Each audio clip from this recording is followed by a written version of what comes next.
The Bright Side Chronicles is about to go down with Kerri and Nana. You ready for the show to begin? Hey, let's go. Let's get it. It's almost showtime. Let's go. Let's get it. It's almost go time. Let's freaking go.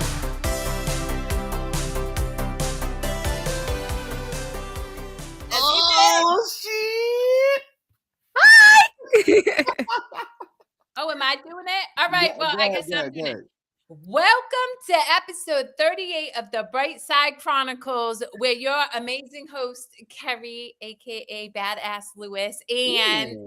Nana, Agyemang, aka hashtag Ask for Nana, and every other Yeah. character under the sun, come to you every Thursday at 7 p.m. live to discuss the bright side of life, to discuss joy and how people are tapping in and cultivating it. And today, Nana has welcomed, and I'm super excited to learn all about Chris and how Chris has cultivated joy in her life and how that infuses her everyday experiences within family, relationships, and how you really influence the world. So thank you for being here. And babes, you got anything? Thank you for having me. Thank you. Yeah. Thank you. I'm so excited. Like this is awesome. This is amazing. I love what you guys do.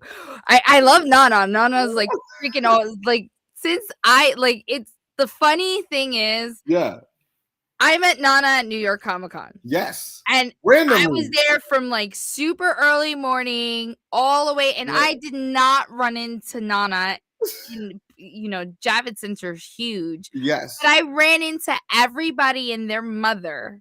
Like everybody and their mother, like friends from high school, like people, a professor, old colleagues. And I don't meet Nana until the end. And the irony is that day I was dressed as Mira and he was dressed as a Saja boy. Yes, I was Abby from Yes. Demon Hunter, which was freaking hilarious because like It was hilarious. And like then I started running into him throughout. I think I did miss you one day. I think one it of was the days, when I was you caught me. You didn't see me when I was Waldo. I think that was like no, I didn't see you. That's when I was Melissa Fit. yes, you didn't see either. So I was like, but, so I was originally going to do Melissa Fit on Sunday, and because they had a Disney princess meetup. Yeah. So being the little villain that I am, and like I was like, you know what? Let me go around and fuck with some princesses. I was going to show up as Melissa Fit to the Disney princess meetup and be like. But that shit would have brought joy. That's the thing is like it would have brought you joy and it would have made a lot of people happy. I was just like it was such a long weekend. Yeah. And the back and forth, getting up super early just to do makeup. I did pull 2 looks on Friday. I started with Ghost Spider and then changed into Catwoman. So it was like, oh fuck, I already did like four looks. Like, so I was like, Sunday, I'm just gonna go in, relax, like catch the little bits and pieces, shop and see what I find. Yeah. Because at the same time that like I usually always bring my kids something from Comic-Con. That makes sense.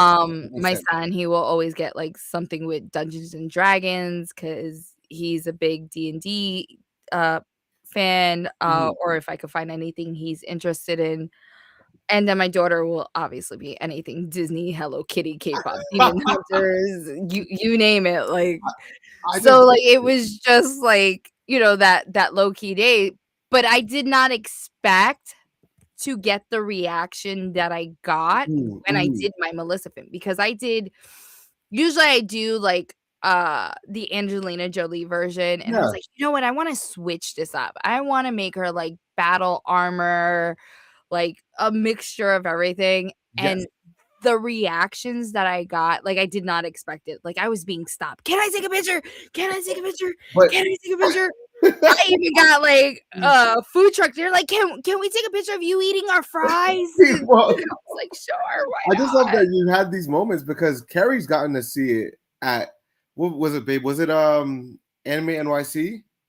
Well, I mean, I think I've been able to see how you impact people in different places. Because Nana, let's just face it, Nana dresses up to go to a Wherever I concert want. or to go to a To the gym. fair or to go shopping with me. So I'm used to getting stopped all the time being like, yo. But I'm curious, Chris. So like, how did you cultivate like chasing joy or giving yourself permission to experience joy? Because one of the reasons Nana and I have this show is I think a big issue that I see in society, and I work in mental health and addiction, is that people have somehow lost the art of play or giving themselves permission to be silly.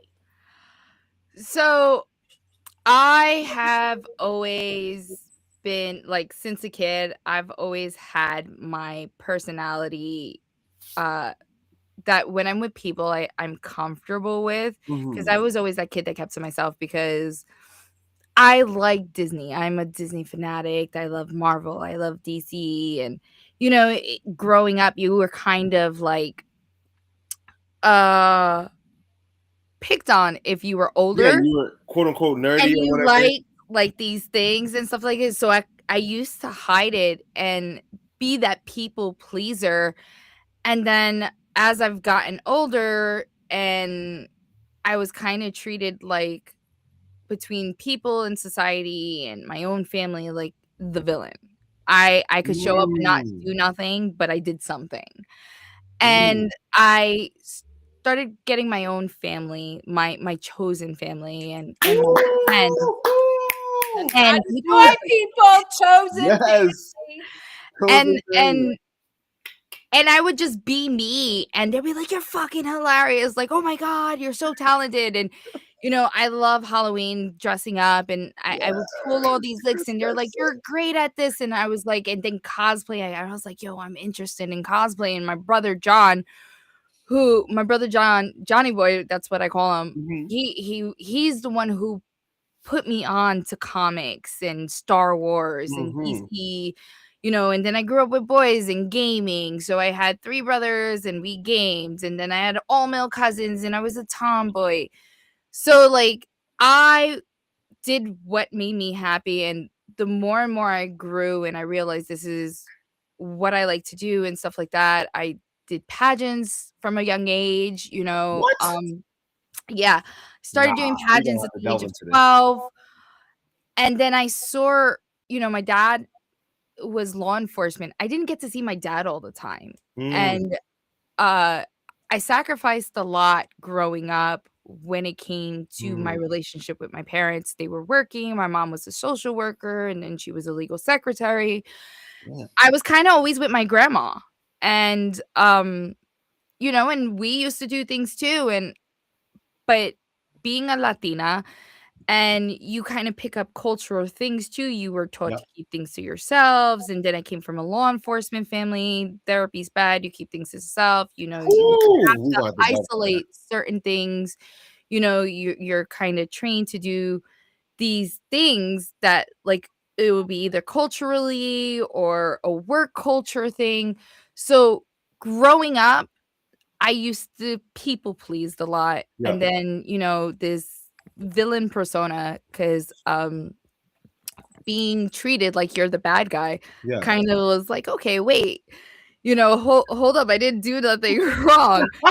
So as I gotten older, it was like, fuck, like I'm the nicest person. I love doing charity work. I have the biggest golden heart.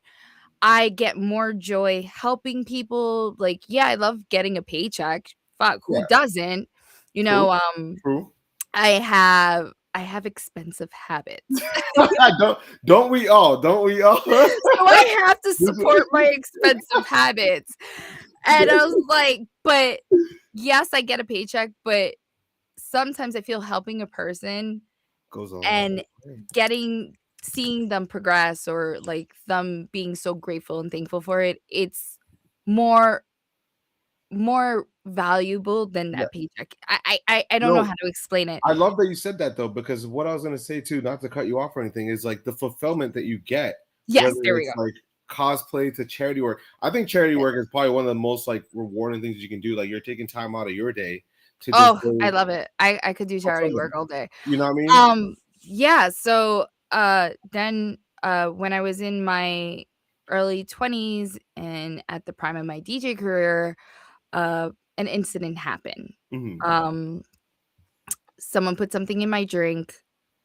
I wasn't even drinking alcohol because I was the type of person when I went out and I was DJing, if I was especially traveling alone and without anyone, I would only drink water, and I would bring my own water bottle in. And, I came from a law enforcement family. We have this mentality. You learn where your exits are. You look at everything. You don't put your drink down. You think like you're good. Yeah. And somehow, some way, this person put something in my water, and the next day I wake up somewhere, no clothes, you know what happened, and Oh no. I went through fucking hell. It was hard, hard to explain, hard to tell my parents because then I was kind of kidnapped and held against my will for a certain amount of time. And if I didn't have certain people in my life, I probably would have never gotten to escape. And it was years of dealing with this ordeal and then feeling like I didn't have help. But then, like, when I was like, okay, maybe I should go see a therapist, I would get this cultural, law enforcement thing. You can't go to therapy. You can't do this. You can't do that. Da, da, da, da, da, da. And it took one of my aunts who deals with mental health on a daily basis fucking like lose her shit. And she was like, just fucking do it. And then going through the process, dealing with everything, and then becoming a single mom. And I did a lot of soul finding because you feel like you lose everything. You lose your confidence, you lose your identity. I went from being a fucking cocky, confident girl because I'm a Leo. I'm just Shout out to me. the Leos. Shout out to the Leos. So it took years, and between therapy, refinding myself and going through the different levels, I started saying, okay, I'm taking this villain mentality and saying, fuck everybody. Yeah. I don't care what you think anymore. I'm going to do what's good for me and put myself first. And if fucking going to Disney once or twice a year makes me fucking happy, then I'm fucking doing it, Do it up. Fuck it. It's my happy place. Yeah, you know what? I think that you bring up a really good point, and I experienced something very similar, right? Anybody in my audience knows I've gone through a lot of experiences, but I also think there's a beauty in being stripped down, because when you're stripped down, then you have to examine what it was that served you in the first place, what worked, what didn't, and how you want to show up. And when you have an experience, whether it's losing somebody or hitting rock bottom with alcohol or whatever the case is, and it gets you to this place where how you did it in the past no longer serves you, I feel like it's freeing, because I'm like, I was damned if I did, damned if I didn't. So you know what? I was going to show up fully expressed because I was hated anyway. So what did it matter? And in allowing myself to express myself, I found so much joy. I'm not into going to Disney, but my business logo is a skull. I'm covered in tattoos. I like you swear like a trucker. Let me explain something to you. I agree with you on that. Tattoos are my other addiction. Yo, no tattoos, guys. Sorry, bro. I told y'all.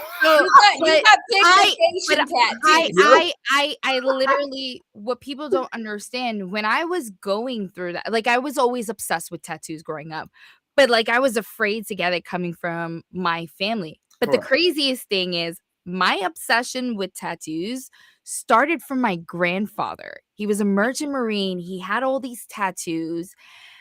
But my mom was like, so that's taboo. You shouldn't do that. Da, da, da, da, da. Like all this whole thing. And, when I was going through what I was going through, traveling was my other way of healing, escaping, finding my places. My photography helped. My studies helped. Yeah. I like going back to my artwork, going back to my creativity.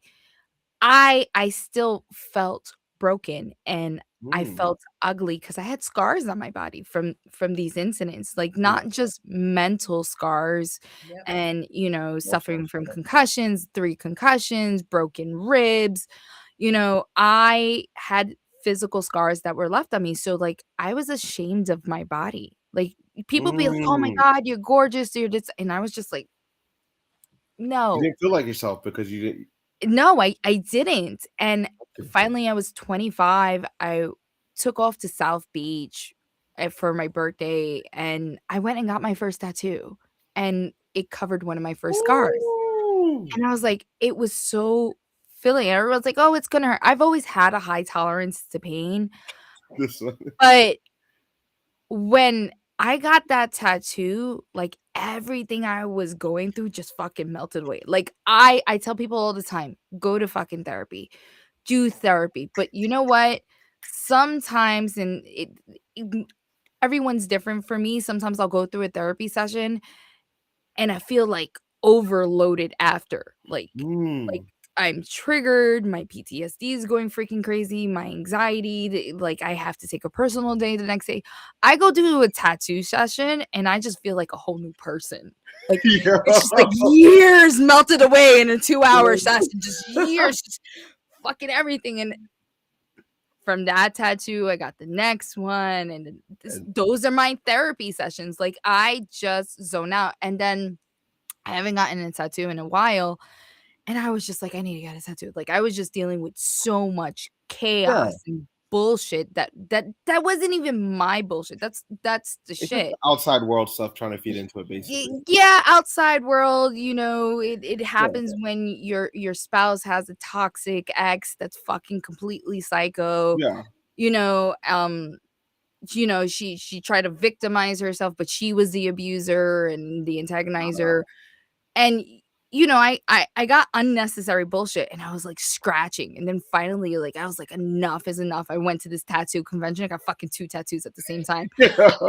All that shit all that I about was the win. holding in since fucking 2019 Yeah. to now, I was just like, "Yes!" I like, it just, like, 2 tattoos back to back in, Right. like, My back's done. I get it. That's like, but it just, like, melted away, and then people, like, I've my rib cage done, and, like, I've sat there, and I just, like, everything melts away, and people are like, "Oh my god, that must hurt." Oof. Like, the only pain that, like, really, like, bugged me and made me flinch was when he hit that breastbone, but other than Oof. that, I have my foot, I have my left hip, I have my rib cage down Ooh. across my left hip, I have my whole right hip, I have, this one, then I have, like, the 2 Oh. here, I have my ring finger because I can't always wear my rings, I have my foot, and now the back of my neck, and I literally decided when I'm getting tattooed, I was like, "You know what? I'm gonna turn this arm into a half sleeve with just, like, little random tattoos." Yo, what? And, like, I but l like, that brought me joy, that brought Yes. me Yes. relief, so Yes. I continue to do the things that I saw were helping better me. Yes. Going through what I was going through 14 years ago, I wouldn't have been able to have this conversation. Mm. Like, it took years of speaking up and, you know, finally getting into outside of this in my daily corporate life, I'm a senior litigation paralegal. I delayed law school, because things happen. Yes. And I specialize in some of the most challenging cases because I'm that person. If it's not challenging, I get bored. I need the challenge. Mm. So I Mm. do excessive force cases coming from a law enforcement family. I want a dirty cop off the streets fast more than anyone. I know the damages it causes Yeah. to society and to law enforcement. So I will take an excessive force case in a heartbeat, anything with civil rights justice. And then, ASA and CVA came out and sex trafficking and laws have been updated, and now we have those fields in personal injury, started getting into that and helping my clients who were raped while they were in foster care and speaking to them, help me starting to be able, like, maybe I need to share my story, because when I sat down with them, they were just, like, so closed off, so hurt, they didn't trust anybody, they couldn't open it up, and it was hurting their case. Yeah. So finally, when I started sharing my story, you saw them feel the comfort and open up and be able to talk, because they weren't having these conversations. Yes, there's a lot of foundations and charities, you know, but what I've noticed with them, they help you to a certain extent, or Yeah. they just provide the information, and they're like, "Okay, here you go. Now figure it out." They only want you and come around when they need to get things, and they wanna use you to tell your story so they could get, this, and Yeah. I'm not shitting on them. No, I'm just brutally honest, and it's what I see, and sometimes it can't go that way. So, yes, if it was 14 years ago, I wouldn't be able to have this conversation or even share that. Like, little by little, I've been sharing what I've been through and being open about it, and how much it's broken me. Like, I was beyond broken. And but I won't lie, I still was a little hesitant about doing certain things, because then I would get, "You're in the legal field, you're so professional, you shouldn't do Yeah. this, you shouldn't do that." And I was still fighting with the cosplay thing. And then finally I met my partner and fellow misfit, Don Manuel, and he was like, "Yo, Chris, you have this attitude that you don't give a fuck what no one thinks, so fucking do it." And I was like, "You know what? You're right. I'm fucking doing it." And I just did it, and it's brought me so much joy, especially, like, when I get little kids come up to Oh me. my gosh. Like, See, I you get it. fucking, like, listen, when I went to Anime New Jersey, I was dressed as Rumi. So I K-pop demon hunters, I babe. drive my car in I said that costume. because I am a spiritual, so I'm thinking like Rumi the mystic. No, Oh, no, no, no, it's no, like- not that Rumi. Wait a minute. I'm spiritual too, not that Rumi. But wait a minute. Before you go Let me- into that story, I think I want to highlight for the listening audience, and babe, let me put you on. This is Rumi, by the way. This is Rumi right here. Okay, well, thank God, because I had a picture Different of kind a of Rumi. Persian man with a beard, speaking and whatever. That's the gender bend Rumi. I got you.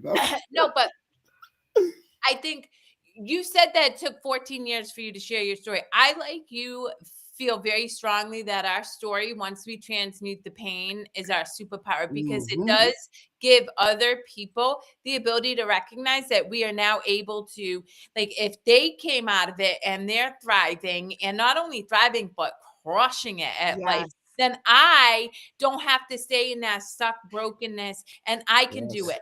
But I'm curious, because also what I heard was a lot of while you were healing, you incorporated play. And that is something that I think is critical. I don't even think that is, a suggestion. I think at this point, I'm looking at an apathetic world that there's so much suffering. And the biggest component that's missing is people aren't giving themselves permission to go get tattoos if they want, shave their head bald if they want, wear yellow glasses if they want, have a business logo that's a skull, whatever. And that is so critical, I think, to your ability to open up and share your story. No, and you're right. And like I says, it came into embodying the villain. Like, I was always depicted as the villain. And finally, when I said, "Fuck it, you want the villain, I'm going to give you the villain." Like, I'm going, I embraced it in my early 20s. And then when I went through it, I embraced it even fucking more. Like, one of my, like, all-time favorite villains is, it's funny. I do love my Disney princesses, but since I was a little girl, the moment I saw Maleficent, it was like she was my kinder spirit. Bro, I was just like a little girl watching Sleeping Beauty, and I was like, I want to be her. Anybody wants to be Cinderella? You're like, no, like I'm not gonna no, be everyone Cinderella. wants to be Sleeping Beauty. Like, like no lie, like I love the Little Mermaid. The Little Mermaid was my Disney. Shout out to Ariel. This stuff isn't Exact. would it not? She was my Disney princess, and then I loved Belle because she was like the only brunette. I was like, oh, so like you know, like, and then, but when I got it was like as I grew, I preferred the Joker over Batman. I don't know what it was, but the older I got, some of the shit he said made sense. He was just speaking facts. Like, He's keeping it 100. I loved Catwoman, like fucking loved Catwoman and Poison Ivy and Harley. Like I just I love loved them. Harley Quinn. I love Harley, and I don't even get into that. The funny thing is, people be like, "Yo, like Kerri could do a mean Harley Quinn." I'm like, she absolutely. You gotta ask like her Boston the accent. older I got, and then it was like I'm not gonna lie, I do love my heroes. Like I prefer DC villains over their heroes, but I'm not gonna lie, I do love my Wonder Woman, and I do love my Aquaman because I'm a big person on oceans and keeping it clean and all that stuff. You know, I have a shark tattoo on my foot because like I'm all for conservation. Look at this. So it comes down to that, but then when it comes to Marvel, I love my fucking superheroes. So it's like those things, and then just like embodying, and then like the older I got going through this shit, I was like, fuck everybody. like you start understanding like why these motherfuckers became these villains. Like it's just like society fucked you. You're such a nice person. You're so fucking good. You know, and they just like royally fuck you with no lube. And and it's just like, you know what? Fuck you. Like straight up. You know, I'm going to be unapologetic. I'm going to be blunt. I don't lie. I'm very loyal. Yes. I'm very grateful for whoever comes into my life, even if they're not in my life anymore. Like they were good in my life for a reason and a purpose, whether it was to help me grow, whether it was to learn from something, whether it was to create a little chaos and bring out that little fucking demon because I was being an angel too much. Like I embodied fucking saying that like I'm not allowed in hell because Satan's afraid that I'm going to take over his throne. Like I wake up every day just to piss that man off and scare him. Like these are the concepts I had to build to make myself stronger, even though I know I was a strong woman. What I love is, you know, when you say villain and I see empowered. And the reason I want to emphasize that, especially for the listening audience, is we are, you know, some people call it God, some people call it source, whatever, but we are co-creators with creation, and we were meant to create in a unique strain of creation, which means we were never meant to be a herd animal, and we are. Everybody's like, absolutely, I gotta go along to get along so I don't ruffle feathers. So the reason I love ruffling feathers, and I don't do it in a spiteful way, I ruffle feathers by being me. It's like, oh my God, her and Nana made an inappropriate video about orgasming yesterday, and that's just not right. That was your idea. That was a great idea. I thought it was funny. Oh, your fucking videos are ours. I live for your guys' videos. But the point is when you embrace your full expression of yourself, you shed the people who can't handle it, but you attract so many more who were like, oh, right on, I want to be unique. Oh, villain or whatever it is, you know. I think I'm like the most spiciest spiritual person in the world. I am sweet as sugar, but I am spicy. Oh, you catch? Let me it has been a fucking journey. It's been a journey 14 years, you know. Like I says, I am a proud Latina. I'm of Puerto Rican descent. I'm a New York-Rican, born and raised in Brooklyn. That's what I am. My mom was born in Puerto Rico. I was born here. We're called New Yorkers. Even though I look like our colonizers, and I tell people I look like the colonizers. This is Taino camouflage, and we respect it. We respect it. I like, you know, and we grew up Catholic, but we're also very spiritual. You know, we embodied our spirituality, we kept our traditions and stuff like that. You know, I keep to my paying attention to my six senses, because I've also learned when I didn't pay attention to them, I got fucked over. Yep. You know, it's a real thing, people, and most people don't listen to it. exactly. So I'm curious though, because girlfriend, I'm Irish, so you know, Catholicism ran, and that whole sin, guilt, shame complex. I'm like, listen, so how was it? Just that you felt like you damned if you do, damned if you don't, so why not do it? Because that was me. I'm like, well, I'm rolling in the so so anyway, I don't, so I just, like I said, is, you know, I was raised that way, but I was also the person that didn't believe you had to go to church to pray. I believe you could do it anywhere, and I find my favorite places to pray are usually in nature surroundings, or by the ocean. You know, that's where I feel, you know, my Monsignor probably kick my ass if he ever finds this shit, but honestly, I don't care. He loves me for me. You know, I'm when I kept the traditions, I kept everything, because culturally that's what I was raised to. My grandmother, you know, may she rest in peace, she was my everything. And you know, she was, you know, that was her, and that's what life was about for her. So you know, I tell my kids, listen, you baptism, communion, confirmation, after you do that, I don't care what you do. Just get it done, you know? I don't go to church every Sunday, but I'll go. There's moments that sometimes going to church, it does help. Yeah. And sometimes just praying somewhere else helps just as much.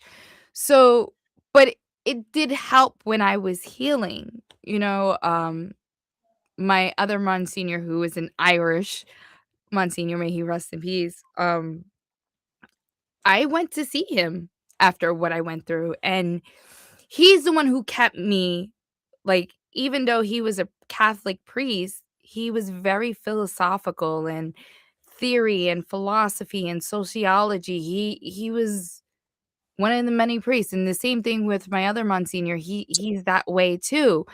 And it's just like having those conversations helped. And whether it's this, so going back to culture and traditions, you know, she's not my great, yeah, my great aunt, my grandfather's sister, she was what we call a curandera, a healer. She was the town healer. You know, I had, people tend to forget, Puerto Ricans are mixed. We're a melting pot. We have Taino, we have the European, we have the African. You know, we have those things. Yeah, and like I said, this is Taino camouflage. I used to find it weird. I was always attracted to Celtics and Vikings, and I fucking love beer and whiskey, you know, like, but I never understood it. But my grandmother always used to say this thing, blood always calls. Blood always calls. Whether it's the blood or the ancestors, they always call. I know that I have my ancestors behind me. I'll have whatever little things. I have that. And, you know, I decided to do a DNA one day. I was just like, fuck it, I'm just gonna do a DNA. So all my life, I here I am. I've been told, hey, you're Puerto Rican, French, Spaniard, and there's some African in there. I was like, okay. What? I'll do this DNA. I'm thinking the Taino is gonna be really low because I'm fucking white. I look like Europeans. Okay. The hips, I probably came from the African and Taino side. Like, bro, the hips, the big butt, you know. Yeah. Listen, I've been in the gym all day long talking about no pancake assy and no pancake assy. So like this is what I'm saying. I get my DNA back, and I'm like, my highest percentage was the Taino. I was like, okay, Okay. Taino camouflage. Okay. This how we survived. Then my second DNA, I was like, I must have been fucking adopted. I was switched at birth. Where the fuck did this? So my Taino was like 20 something. Yeah. And then this one was 23. Scottish, Celtic, and Hey, Gaelic yeah. and Irish. I was like, what the fuck? Bro, where? Like, how? Where the fuck did this come from? And then like the French and Spaniard was like 18%. Nah. Then there was like some 10% of Italian. I was like, what the fuck is going on? And then like I saw like the 3% Nigerian and Sierra Leone, and then some Saudi Arabia. I'm like, what the fuck? Hey, bro, you're a walking melting pot. That's what it I was is. like, what the fuck? I was just like in complete shock. And I was like, okay. But then I thought about what my grandmother says. Certain things that I like call to me were those things. So Chris, you may not know this. Nana knows this. I'm super spiritual. Like me and Source, I am. Some people think I'm a mystic, but I'm good. Like I am tapped into Source. And we want to intellectualize or understand things. And what I love that you said is your blood calls. I mean, if it feels good for you, do it. And that's part of cultivating joy. Like it doesn't have to make sense.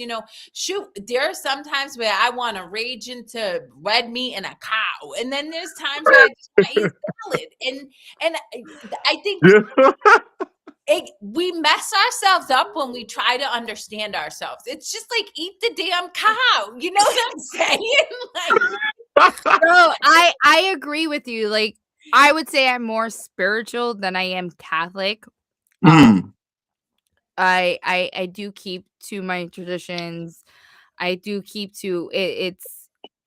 I grew up in a Spanish household. I had a Dominican godmother, and a Cuban godfather. I have so many godfathers. Oh, damn. It's fucking funny. I have the Catholic godfather. Nana has 450,000 aunts and uncles, and then I meet them and they're white, and I'm like, I don't know what happened here. Hey, yo, you know what? That's how I can dye my hair and not worry about that shit falling out. I grew up with Irish. I grew up with Cubans, Dominicans, you name it. Culturally, there's a religion in Santo Domingo called Sanse. Sanse. So it's like the 7 African powers. It's like a mixture of things. I grew up with Santeria too. I grew up with Mesa Blanca. Yeah. I grew up around all these things. I've learned from all of them.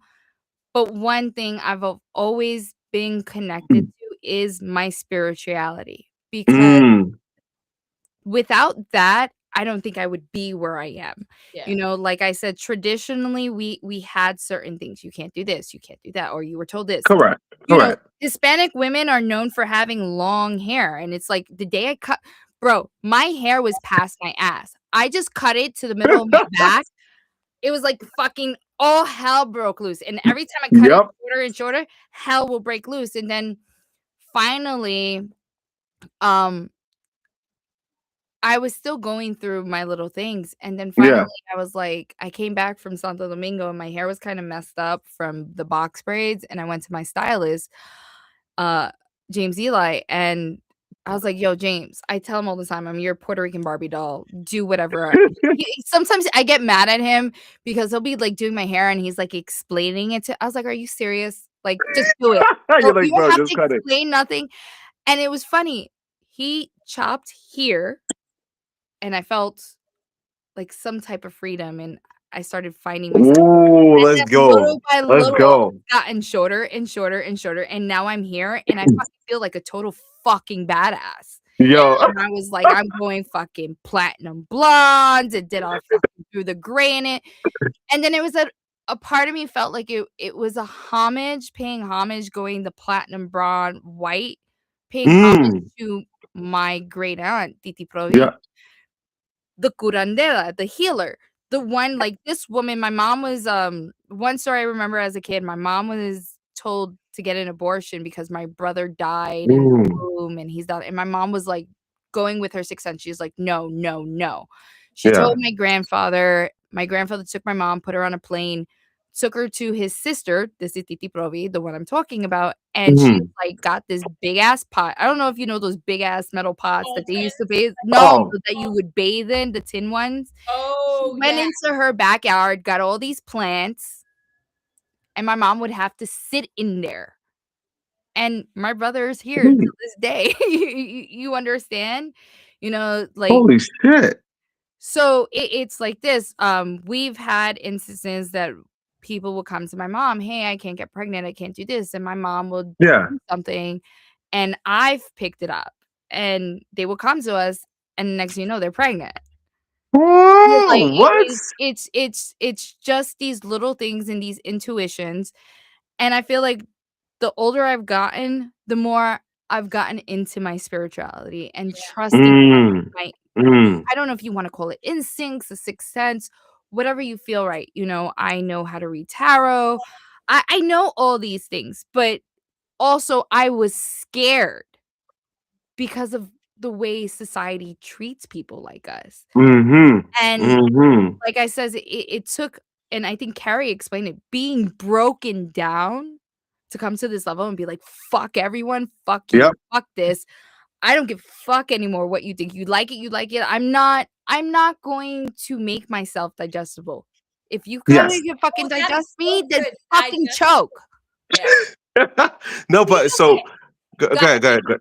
No, No, go what I was gonna say is, going back to your point too, Chris, is like even the hair thing. I always tell people on here, like when I first started dyeing my hair and bleaching it, it was like, oh, what is he doing? Like, this is too much. This is this, that. And I'm like, this is just self-expression, yo. Like, I don't live for anybody's approval except for myself. And I think that's what, even going back to the characters that you're talking about, with like the Jokers of the world, the Riddlers, like people that were ridiculed and put in a corner, and they just were like, no, I just got to stand up for myself. And if it comes off as different, then so be it. You're going to have to accept me for who I am as a person. And, you know, it's just so many different nuances. And like shaving my head off, right? Like I didn't have to do it, but I wanted to because my thought process was that it's a refresher. I've been dyeing my hair for what, baby? Like almost 2 years straight. Like longer. I don't know the last time. No, but like the last time I had it this low has been a while. So like it's probably been about 2 years. So when I went to like the straight bald, people were like, "Are you good? Like, are you sick or something?" I'm like, "Why is that the interpretation of just getting a Right? haircut? Like, I couldn't just go bald because I wanted to. Like, what But the?" you know what But cracks I me up? understood it. The amount of energy that is expended over trivial stuff, like people getting angry about the fact that somebody else did something to their body, and I'm like, do you know what you Y could be doing with what you're focused on right now? You could be Yeah. Thank you. something. I'm like, Thank you were you. wasting mad energy. Thank you. Like, Yeah.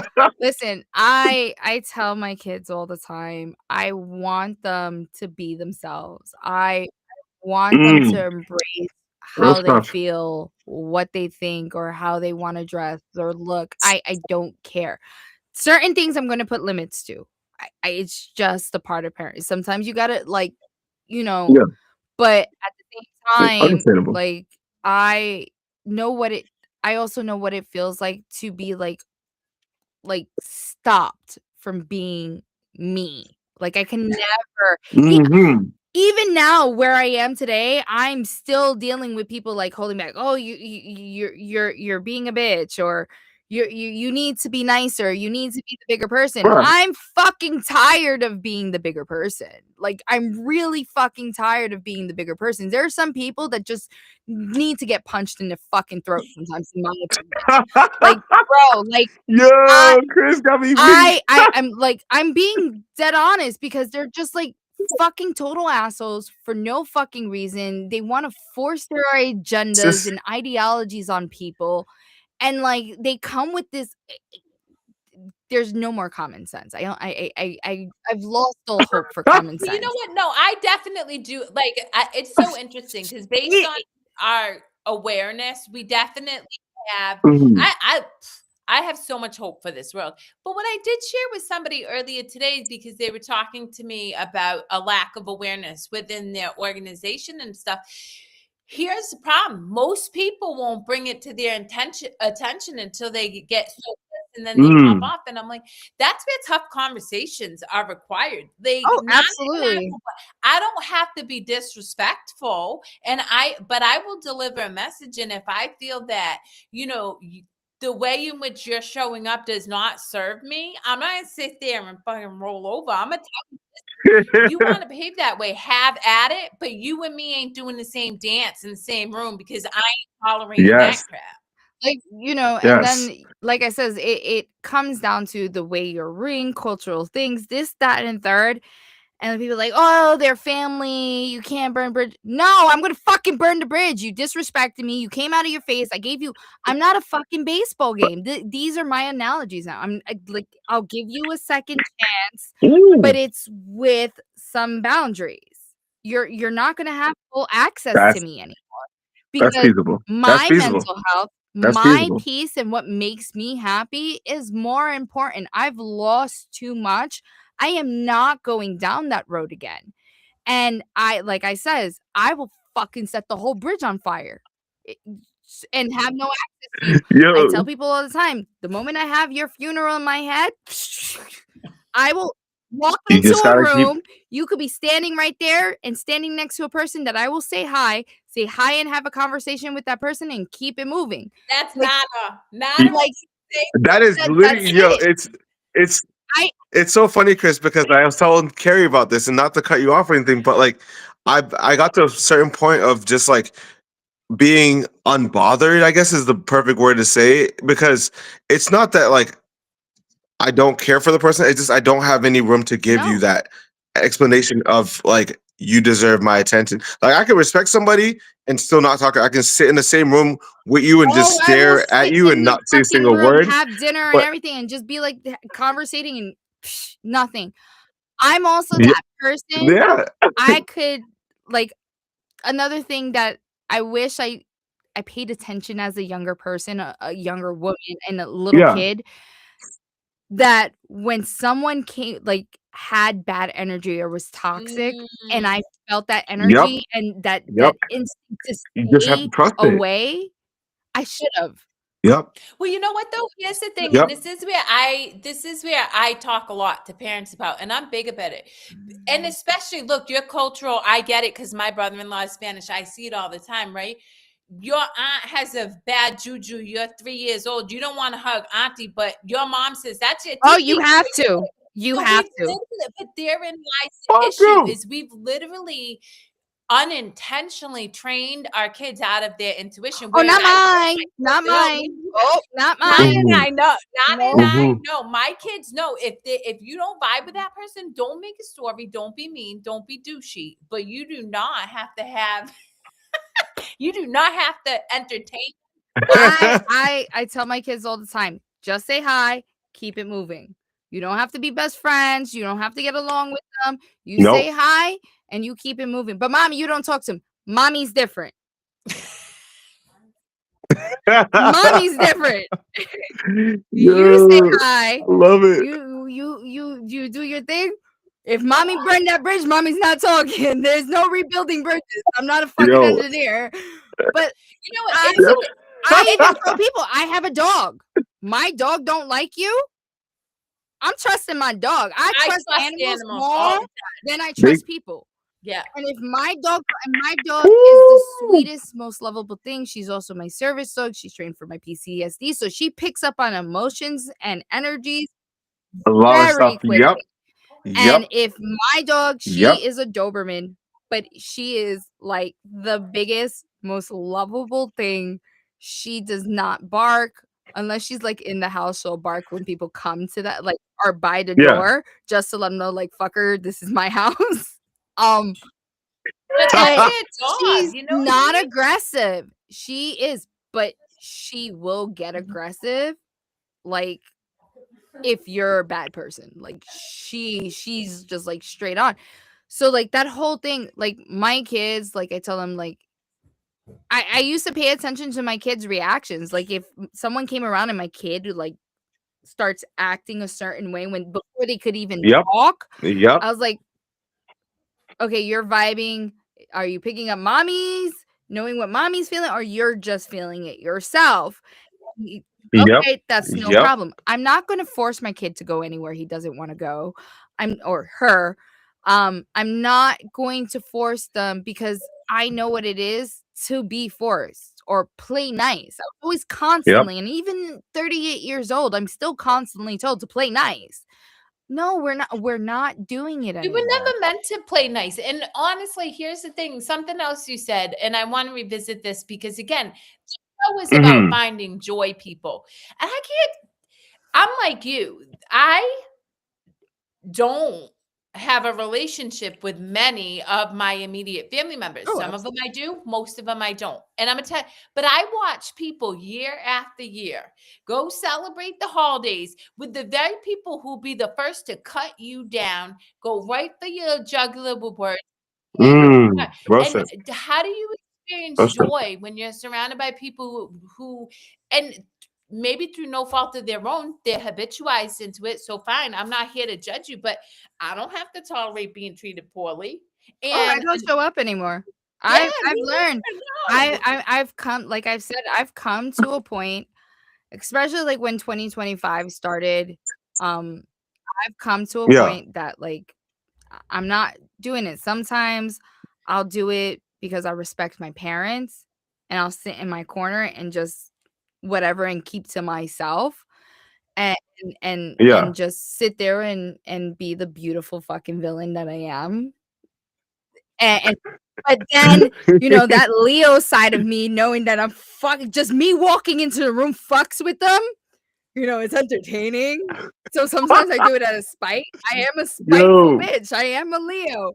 Fuck it. If my energy bothers you and you can't fucking take it, then fucking put on sunglasses, or I don't know what to fucking tell you.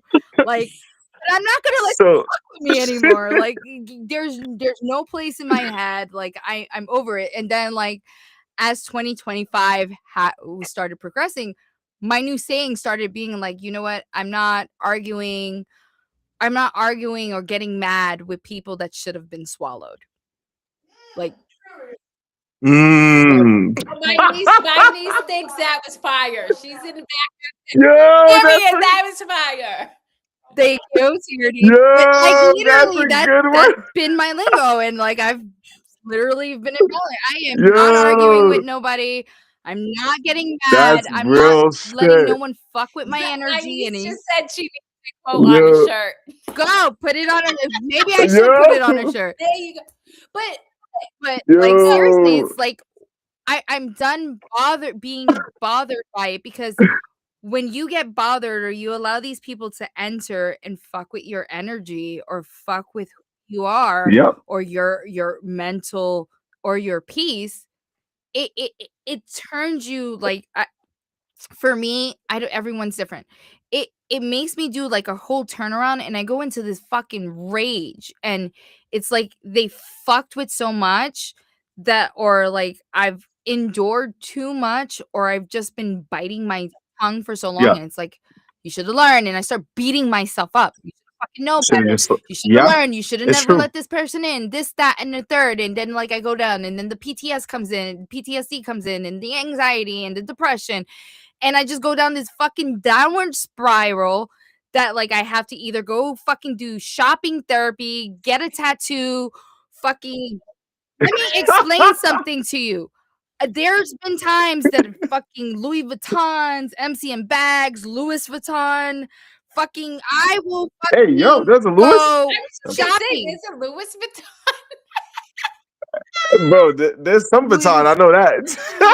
So Christian Dior, But good, Hey, good, good. Alexander You good. McQueen, I don't care because he's all about this ghost baby. I I haven't just, gotten an Alex Yo. yet. oh, I I love have it. some. I I mean, have some brands that I honestly, you can't haven't. because homeboy, killed Yeah. himself. But it's Hey, But yo. like I'll go to Disney World. Like I have to like disappear and like Take take time for time yourself. for myself. I'm gonna have Reset, to fucking regather. reset. I Yeah. earlier in June, I experienced a miscarriage. I was 10 weeks, Oh, damn. and Sorry to hear that, yo. it hurt. What people don't, and this is another conversation people don't like to have, because Mm. they Mm. don't want to have it, or it's taboo, or you shouldn't. Guess what? It's just a gray You know area what? for a I lot of also We people. need to have these conversations. Nana and I experienced 4 Mhm. miscarriages. We've had a So, couple. Yeah. but the It's thing is I don't think it's that people don't want to talk about it. Most people can't bear witness to suffering. Like, because we need to fall apart to heal, and that's what Exactly. you know. mm, And mm. it still hurt. It hurt a lot, especially when December came, my due date came around. It hurt. It still hurt. Wow. You Damn. know, it's like this dirt. Guess what? I had to, when I was trying to heal and deal with all that, I had fucking people fucking with me. That I had to fucking become savage and be like, you know what? Leave me the fuck alone. Bro, like I'm going through Good. You something. gotta stand up for You yourself. know, like I had to Yeah. have this and still show up to my son's graduation and his party, and you want to fuck with me because I didn't say hi? Yeah. Bro, That like are you that don't make any you sense. don't know what I'm going through, like Th- you don't know what I'm doing. So just because I didn't say hi or I kept to myself because I was like having a moment, like I'm only here Yeah. because I'm not going to take away from my kid. Like when it comes to my children, I will burn this fucking Mhm. world down. I like what people are like, I That's the am same a thing with our daughters. my Like, lion cubs are, I am a mommy lion. My lion cubs are everything. And I tell people sometimes they better fucking thank God every day or whatever higher being every day, because if it wasn't for those two kids, yeah. I probably would have been in jail. Like honestly, serious shit. Well, no, you know what? Honestly, I Yeah. will say that I attribute where I'm at today to our daughters, because I loved them Mhm. more than I loved my addiction. I loved them more than I loved my um like, I hate to say it, but like people get addicted to suffering. People get addicted to depression. People get addicted to anxiety because it's familiar to them. The idea of living Yeah. fully expressed and enjoy feels super foreign because Oh, it it does. bucks the norm, because When you're not everybody, healed, it does. yeah, It like you get that peace and you start going into panic. yeah, 100%. Well, And that, you think you don't You're like, deserve it. yes, and I'm so glad you brought that up. Oh my God, we need to have you on again because our show's ending. The yes. thing is we upper limit. I Yo. have 2 clients right now who are hitting their upper limits, and if you don't push past the subconscious belief that you're not worthy, we naturally self-sabotage. But you're Oh, 100% right. Most people, Mm. it's more familiar to Mm. suffer than it is to experience joy, and so they just sit and Ooh. experience suffering. And this exactly. show, Mm. guys, is all about hopefully encouraging and empowering you guys to find your joy and find your spark, whatever that is for you, and Exactly. really chase that. You know what I mean? So, Ooh. okay, with that, we are at time. So, what is one thing you want to leave the listening audience with, Chris? And we hope that you come back and Oh, I share. will always come back. I love you guys. I love Mama. Yes, You we love know, you too. I'm Yo. looking forward to 2026. You know, Nana became a fellow misfit, so like I'm all for this, and I'm happy to Appreciate support you. something like this. You know, Appreciate you. and I appreciate Appreciate you you. too. As a person that Thank you. advocates and a person that was broken down, just like you, Kerri, like I want to show people like, yes, you could go through these dark times. Yes, you could be broken, but you can overcome and not fall to the stereotypes that are placed on survivors. Ooh. You know, these are stereotypes that have been placed in society for generations. Mhm. It's Mhm. okay to be not okay, you Yep. know? But at the same time, you need to heal and you need to find it, whether it's Yes. art, whether it's music, whether it's cosplay, whether it's drawing, photography, traveling, whatever, shopping, whatever.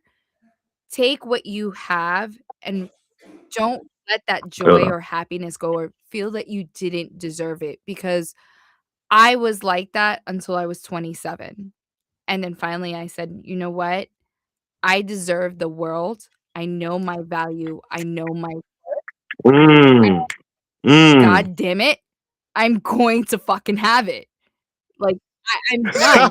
And after I realized that, and I was at a point that I was like, you know what, fuck it. If it's just me and my kid, I don't have to get married anymore. I don't have to have a man in my life. I have my kid. I'm happy. I have my career. I'm good. And guess what? I moved. Yeah. What happens? I met my husband. He became my better half. Without him, I wouldn't have healed Yep. even more or realized that love happened. And then the funny thing is, I call my daughter my sleeping beauty. Like, when I had my daughter, I literally put down, she healed or made my black heart beat again. You know, like, it made me think of Dude, real shit. that scene with in the Maleficent movie when, you know, Aurora, and it was Maleficent that really woke Aurora up. That's her true love. And having my daughter Woo. was that, because like she was something, I guess, the ancestors knew I needed. And that growth, that value helped build me. And then it's like, okay, I want my kids to realize, yeah, you could fall, but pick yourself back up. You deserve happiness. You deserve joy. And don't beat Yes. yourself up. Yes. So And that is my advice. I want to caveat that Yes. because in the Japanese culture, when they break something, they actually glue it with gold to highlight the cracks. And so for me, if you guys are going through an experience that you feel has broken you, instead of asking yourself, why this happened to me, say, what was I meant to become from this? Because most of the time, I deserve this in the first place. Exactly. Yes. No one deserves anything Yeah. anything horrific to happen to them. No one deserves anything, but sometimes Listen. you are meant to go a certain path because, you know, and I think I remember this is Monsignor Cooney told me this. He was like, sometimes God gives his warriors. This goes back to the Catholicism, and this is what he told me. God Yeah. gives his strongest warriors the most challenging The toughest issues or the battles. most difficult battles, not because he's trying to hurt you, because he knows you can endure it. It's just going to make you stronger. Ooh. And, you know, you could use faith, you could use religion. I know my spirituality has helped create the little monster that I am. Ooh. And you know what? Sometimes you have to embrace your darkness, embrace your demons. Like, it's okay. Well, And to be whole, listen, we exist in both the feminine and masculine energy, and we exist in both the positive and the negative. And, you know, the total illusion is that we're supposed to conquer one over the other, and that's not true. We're supposed it's to a balance. be That's not true. present with the full expression. But I am going to bring it to Nana. Yeah. Any last parting words? I mean, truthfully, I had a great time. That's all I'm gonna say. Like the knowledge that was dropped, I was just listening, like just enjoying the conversation, and then my laptop decided to face out. But we still have a cell phone which we can lock into here. So like, no, this is a great conversation. I love that you guys both were talking about just the topics that were at hand. I think people need to hear these things because it just shows that we're all human and that we do go through some stuff, whether you are the most positive person or the person that's trying to figure it out like everybody else is. But no, this is a great conversation. I love like the mic drop moments, and I'm grateful. That's all. One I'm thing not I gonna do spend want to my say. energy arguing with people who need to get swallowed. I mean, I Yes. feel like we need to end on that. That's it. But I also want, like, one thing I do need to put out, Yeah. because this is Go ahead. something I advocate for on a daily basis. When it Please, comes to please. sexual assault and sex trafficking and domestic violence, it is ageless. It is genderless. It's not care where you fall in society, social status, so on and so forth. And if it does happen, do not be able, whether it is the district attorney, a police officer, or an outcry, whether it's a friend, a colleague, or a coworker, we Yeah. need that outcry. And you're not alone in this Yep. battle. That's And it. if you follow me, That's it. hit me up. I'm happy to help anyway. So That's I it. have to We'll Please. have Chris's information in the show notes because I forgot to put it on the banner. But until next time, Well, guys. it's my name. Yes. It's just @_Valkyrie. That's it. There you go. We will check you next Badass, week for episode badass. 39 of the Bright Side Yo, Chronicles. thank you so Guys, much, you guys Chris. are amazing.